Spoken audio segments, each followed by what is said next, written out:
ప్రస్తుతానికి కోరమంగళలో ఉన్నాము. కోరమంగళ ఎంత కలర్ఫుల్గా ఉంది చూడండి. నైట్ ఇప్పుడు 11:51, ఆల్మోస్ట్ 12 అవుతా ఉంది.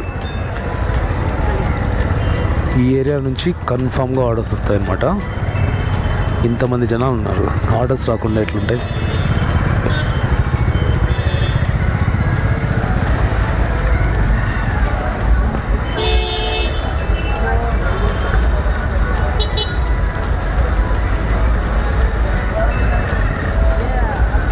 ఇవన్నీ బొమ్మలు చిన్నపిల్లలకు కాదు, పెద్ద పిల్లలకే. అమ్మాయిలకి వాళ్ళ బాయ్ ఫ్రెండ్స్ తీసేస్తారనమాట.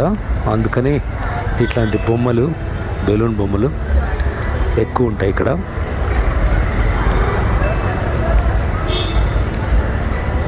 కస్టమర్ లొకేషన్కి అయితే వచ్చాను.